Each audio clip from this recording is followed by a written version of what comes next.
Hello everyone, how are you doing? This is MD Tech here with another quick tutorial. In today's tutorial, I'm going to show you guys how to show the battery percentage on your Samsung Galaxy smartphone. So this should hopefully be a pretty straightforward process here, guys. And without further ado, let's go ahead and jump right into it. All you have to do is scroll up on your home screen and then select the setting gear button. And then you want to go down and select the battery button. And then there should be something that says battery percentage. Show battery percentage in the status bar. If you want to toggle that to the right, it will then be displayed on top of your Samsung Galaxy smartphone. If you want to disable it, just click inside the oval again until it's grayed out, and then it will not display up at the top.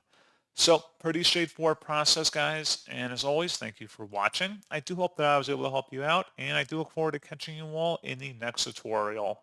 Goodbye.